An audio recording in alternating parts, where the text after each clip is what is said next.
Hai sahabat Pelita Sehat, selamat datang di serial edukasi bersama Klinik Pelita Sehat, klinik terfavorit keluarga kita. Pada serial edukasi bulan ini, kita akan membahas lebih dalam tentang isoman, isolasi mandiri. Yuk, kita simak apa itu isoman bersama saya, Dr. Junaidi Freddy, Magister Keselamatan dan Kesehatan Kerja.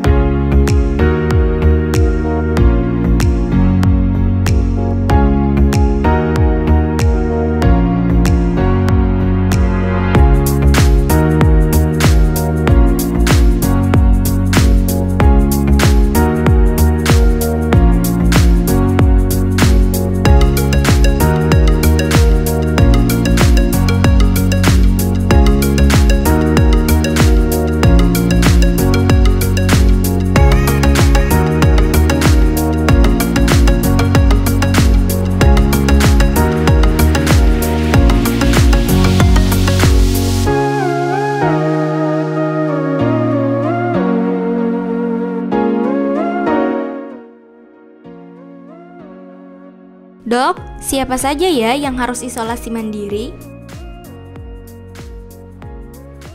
Yang harus melakukan isolasi mandiri, yang pertama adalah setiap orang yang terkonfirmasi positif COVID-19. Baik yang diketahui terkonfirmasi melalui tes rapid antigen maupun tes PCR.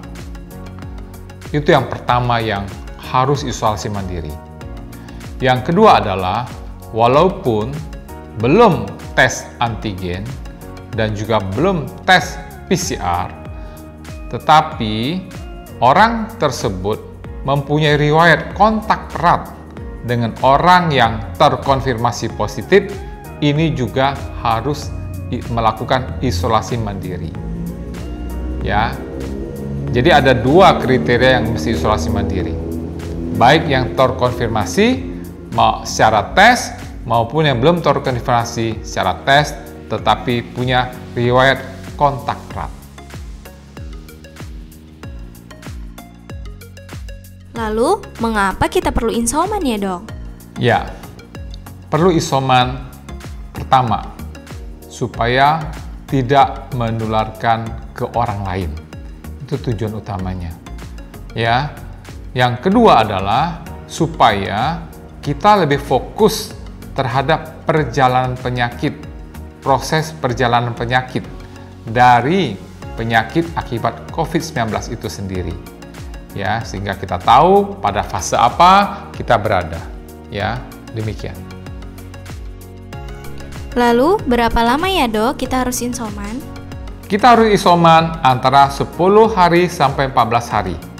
Nah, dihitung dari mana? Kalau tidak ada gejala, kita dihitung hari pertama dari hasil tes positifnya, baik antigen maupun PCR. Sedangkan kalau ada gejala, dihitung dari hari pertama ada gejala. Jadi, kalau yang tidak ada gejala, 10 atau 14 hari dari hasil tesnya. Sedangkan kalau ada gejala 10 atau 14 hari dari gejala pertamanya. Demikian. Ruangan yang seperti apa ya, Dok, yang baik untuk isoman? Ruangan terbaik tentunya adalah ruang pribadi, ya, yang hanya ditinggali oleh orang yang positif COVID-19 itu sendiri. Jadi ruang pribadi hanya orang ini saja yang menempati tempat itu. Ya, alangkah baiknya juga ruangan itu ya mempunyai ventilasi tentunya, di mana setiap hari bisa dibuka jendela, sinar matahari, udara bisa masuk dan keluar dari ruangan itu. Yang kedua, alangkah baiknya juga kalau ruangan itu memiliki kamar mandi ya sendiri, pribadi juga. Itu yang terbaik. Punya ruang sendiri, ya, punya ventilasi dan juga punya kamar mandi sendiri. Itu yang terbaik. Lalu, apa yang harus kita lakukan pada saat isoman ya, Dok? Yang terbaik dilakukan pada masa isoman tentunya adalah fokus untuk penyembuhan penyakit yang dialamin. Bisa dilakukan untuk istirahat, dan juga kalau istirahat sudah cukup, tentunya bisa melakukan hal-hal lain yang menyenangkan dan produktif ya. Misalnya bisa melakukan penelitian ilmiah bagi yang sedang penelitian ilmiah, bisa baca-baca buku yang bermanfaat, bisa berdoa tentunya, dan juga bisa berhubungan dengan orang-orang yang dicintai. Selama itu efeknya positif. Dan jangan lupa, kita juga harus terhubung dengan petugas medis ya yang terbaik sehingga kita bisa melaporkan apa yang kita alamin kalau ada sesuatu yang menuju ke arah yang kurang baik. Ya, misalnya tiba-tiba badan kita panas, atau juga kalau kita merasa sesak napas. Dan juga yang terbaik, kita juga punya alat termometer yang bisa mengukur suhu tubuh kita minimal 2 kali sehari, dan juga kalau punya oximeter yang bisa mengukur kadar O2 dalam darah kita setiap hari 2 kali, dan juga mengetahui berapa frekuensi napas kita setiap 1 menit berapa kali. Nah, ini kita bisa laporkan ke petugas medis atau tenaga kesehatan yang diharapkan menjadi pendamping kita. Ya, dan juga dalam masa isoman tersebut ya diharapkan kita sekali lagi ya bisa melakukan tugas-tugas pekerjaan yang ringan tapi menyenangkan. Bisa juga dilakukan lagi kita kalau sudah merasa lebih nyaman, kita bisa keluar dari kamar kita atau ruangan kita untuk sekali-sekali kalau memang tubuh kita siap berjemur matahari di waktu pagi hari maupun di sore hari. Tetapi ingat, selama itu nyaman dan perlu waktu sekitar 10 menit saja. Demikian.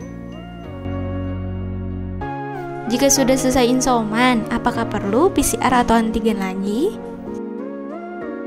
Jika selesai isoman, tidak wajib untuk melakukan tes antigen maupun PCR lagi ya, tetapi kriteria ini harus terpenuhi, yaitu sudah isoman selama 14 hari dan 3 hari bebas gejala. Maksudnya bagaimana? Seandainya gejalanya sudah tidak ada lagi pada hari ke-10 misalnya, berarti kita belum selesai isoman. Kita tunggu sampai 3 hari bebas gejala, yaitu hari ke-13. Nah, hari ke-13 itu 3 hari bebas gejala. Namun, kita harus terpenuhi sampai 14 hari isomannya. Begitu juga seandainya kita hari ke-14 sudah terpenuhi, namun masih ada gejala, artinya itu juga belum terpenuhi. Isoman selesai. Kita harus menunggu sampai 3 hari bebas gejala. Seandainya itu 3 hari bebas gejalanya hari ke-17, ya berarti hari ke-17 baru selesai isoman. Supaya kita mendapatkan persyaratan 14 hari bebas isoman dan 3 hari bebas gejala. Sehingga terpenuhi kedua kriteria itu, kita tidak ada keharusan atau kewajiban lagi untuk tes antigen maupun tes PCR.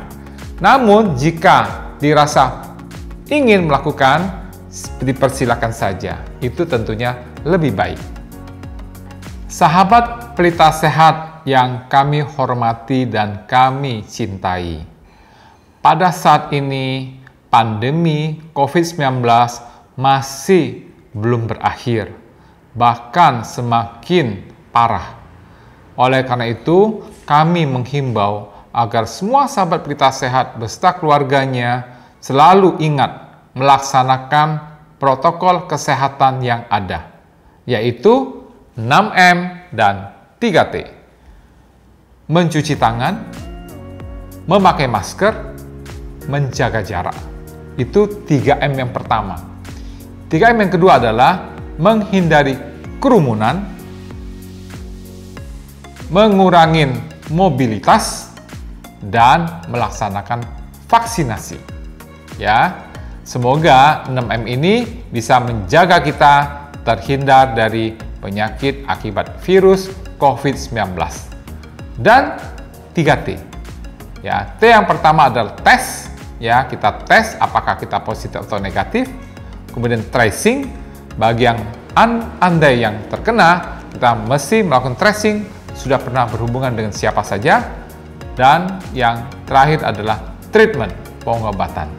Ya, mudah-mudahan dengan 6M3T ini kita bisa mencegah penularan COVID-19 untuk sahabat Pelita Sehat dan keluarganya. Sekarang, sahabat Pelita Sehat sudah lebih mengenalkan tentang apa itu isoman, isolasi mandiri. Kalau sahabat Pelita Sehat mengetahui kalau ada gejala-gejala tersebut, para sahabat Pelita Sehat atau orang-orang di sekitar keluarga sahabat Pelita Sehat bisa langsung konsultasikan ke dokter di klinik Pelita Sehat ya. Yuk, mari waspada dan cegah penyakit akibat COVID-19. Mari kita terapkan protokol kesehatan dan kalau perlu isoman atau isolasi mandiri. Dengan cara like, komen, dan share video ini ke teman yang lain. Dan jangan lupa subscribe channel YouTube Klinik Pelita Sehat, lalu aktifkan loncengnya agar kamu tidak ketinggalan dan update serial edukasi berikutnya. Terima kasih.